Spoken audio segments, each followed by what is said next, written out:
आश्वासन देतात पण कधी हा. काम पूर्ण होत नाही. हा. शाळेचं आहेतच मग काय 4थी पर्यंत. 4थी पर्यंत. मग बाकीच्या मुलं म्हणजे कुठं जातात 4थी झाल्यावर? हा. आणि 12 किलोमीटरवर कारखाना आहे पाटणाचा मस्कोबा. हा. पण तो वाहतूक जर पूल नसल्यामुळं हा. 50 किलोमीटरचा चक्कर मारून उस्तीत न्यावा लागतो. एमएससीबीच्या साहेबांना जर फोन करायचा प्रयत्न केला तर वायरमॅनवर टाकणार, वायरमॅनला फोन केला की साहेबांच्यावर टाकायला. नमस्कार मित्रांनो, मी महाराष्ट्राचा छोटा पुढारी गणेश दरोडे एलएस मराठीवरती तुमचं सहर्ष मनापासून स्वागत करतो. आणि आता सध्या आपण आहोत आरण गावात आणि आरण गावातल्या जनतेशी कौल घेत आहोत. बोलूया, चर्चा करूया नेमकं इथलं प्रश्न काय आहेत काय नाहीत. दादा नमस्कार, कशा आहात? बरे. काय म्हणताय, काय चाललंय? आमचं काय नाही बा, लाईटीची एक समस्या आहे आणि रस्त्या बाबतीत जरा थोडीशी इकडे काय राव, तुमच्या गावाला रस्ताच नाही. रस्ताच नाही. डॅमच्या इकडेच रस्ता राहिला एवढा. हा. बरं, लोकसंख्या काय म्हणते, किती आहे इथं? 850 मतदान आहे आमचं तसं. 850. हं. इथं कोणी येतं का नाही? नाही येत असं, कधी कधी येतात. फक्त काय याच्या निवडणुकीची वेळेस, बाकी इतर वेळेस कोणीच येत नाही. बर, इकडे विचारूया दादांना. काय पाणी काय म्हणताय?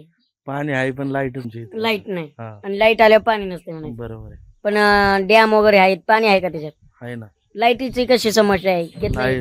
लाईटच टिकतच नाही. लाईट काही हा. टायमिंग 8 तास असते, त्याच्यातली कधी मध्ये जाते कधी असते. काय मग भरणं करायचं म्हणलं कसं करायचं दारावर? काय होतच नाही बरं. बरं, आता इथं लोकसंख्या एवढी, शाळेचा काही प्रश्न आहे इथं? शाळेचं आहेतच मग काय 4थी पर्यंत शाळा. 4थी पर्यंत. मग बाकीच्या मुलं म्हणजे कुठं जातात 4थी झाल्यावर? वडगाव भांडे वडगाव. किती इथून?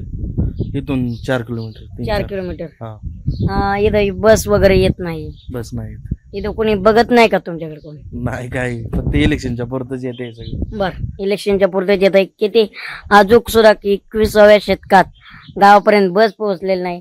दादा नमस्कार. नमस्कार. मला सांगा, आता ईदला ऊस वगैरे बाहेर काढायचं म्हणल्यावर कसा काढता तुम्ही? म्हणजे रस्ताच नसलं तर? तसं जर मधला जर रस्ता झाला दौंड आणि शिरूरच्या लास्ट शेवटच्या टोकावर गाव आहे.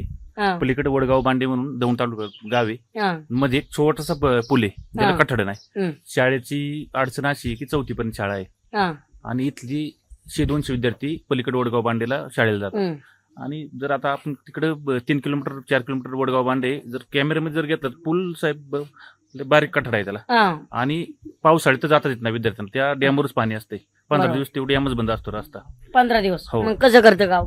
काय नाही, विद्यार्थी 15 दिवस डायरेक्ट घरी असतात शाळेतून, म्हणजे गैरहजर असतात विद्यार्थी. म्हणजे अजून बी एवढी हलाखीची परिस्थिती की शाळेत जाता येत नाही. शाळेत जाता येत नाही. हा. ऊसाचा प्रश्न असा आहे की गोडगंगा कारखाना बंद आहे हा. आणि 12 किलोमीटरवर कारखाना आहे पाटणाचा मस्कोबा. हा. पण तो वाहतूक जर पूल नसल्यामुळं हा. 50 किलोमीटरचा चक्कर मारून उस्तीत न्यावा लागतो. बरोबर आहे. म्हणजे आणि- 12 किलोमीटर कारखाना आहे पण रोड नसल्यामुळे 50 किलोमीटर. हा. आणि शेतीतला जर तरकारी जर पिकवली हम्म. तर आम्हाला चंदनगर बी मधल्या मार्गे जवळ आहे, हा. पण रस्ता नसल्यामुळे आम्हाला तो माल मार्केट सुद्धा नेता येत नाही. बरोबर आहे. आम्हाला तरकारी करता येत म्हणजे नाही. मग समृद्ध गाव योजना येते, पण समृद्धसाठी गावाला आणि लाईटचा प्रश्न पण असा आहे की लाईट शेतीला मिळते 6 तास हम्म.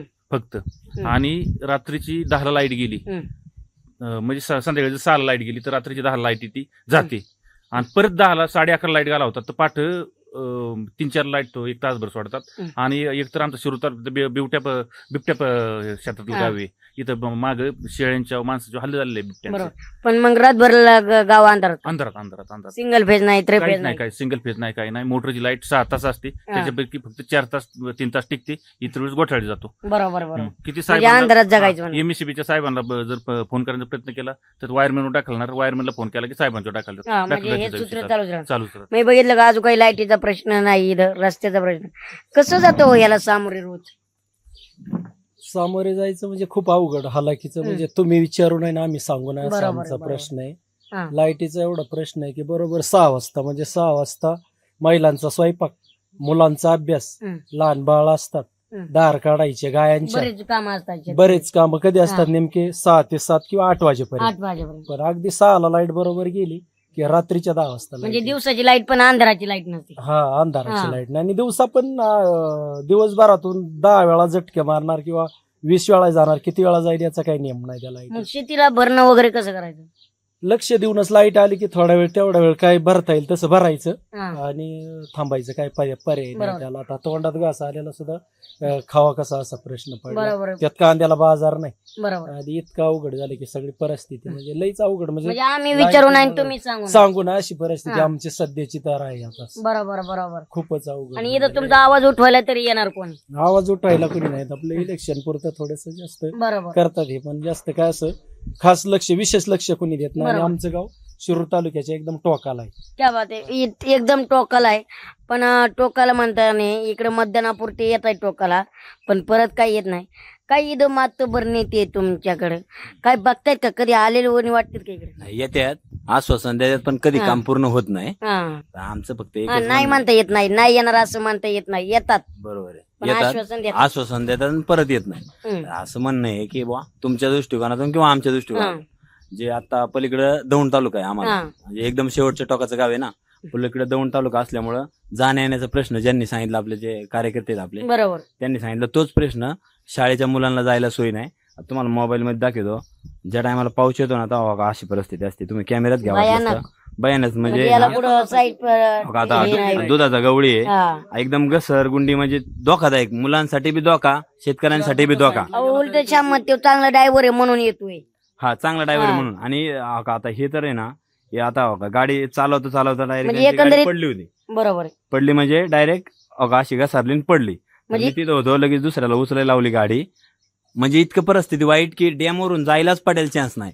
चान्स म्हणजे पाऊस पडला ना धोकादायक, म्हणजे माणूस तिथं जाऊ बी शकतो. आणि अशी ना, अशी नाही का धोक्याने काही पडलेली आहेत, मग त्यांना जरा काही दुखापत नाही झाली, पण असं भविष्यात व्हावं नाही म्हणून डॅम होणं लय महत्वाचं आहे. बरोबर आहे. बरं, डॅम इथं सरकारी हॉस्पिटल आहे का?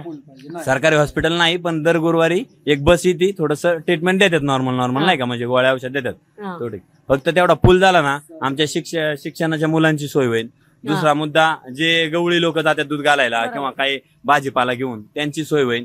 बस एवढीच एक अपेक्षा असते आपल्याकडे, दुसरी काय अपेक्षा म्हणजे आहे? लोकांना पाऊस झाला आनंद होतो, तुम्हाला मृत्यूचा सापळा असल्यासारखं. हा, सापळा म्हणजे आपल्याकडे सोय नाही ना. रस्ता एकदा डॅम झाला, त्याला कटाड्या नाही, त्याच्याकडून पाणी पडतं. हा. माझ्याकडे पूर्ण मोबाईल मध्ये व्हिडिओ पण आहे, असं काही नाही की तुम्हाला काही सांगतोय. आणि पाहिले तुम्ही पण चौकशी करू शकता भविष्यात, नाही नक्की कारण नक्की. पूर्ण वाहून घेऊन गेलेलं असतं नाही का. बघितलं का, सर्वसामान्य जनता आरणगाव सारख्या ठिकाणी जर पाण्याचा प्रश्न तर जाऊन द्या, पण जायला रस्ता नाहीये, शाळेसाठी व्यवस्थित नियोजन नाहीये, पुलावरती कठड्या नाहीत, तर अजूनच सुद्धा जनता बोलते. एलएस मराठीवर छोटा पुढारी विशेष कार्यक्रमात जाणून घेऊया या तऱ्हेने जर आपला आट्टापिट्टा आहे, जनता काय बोलते, इथं नेते येतात का, विकास किती झाला हे तर बघत असतोय.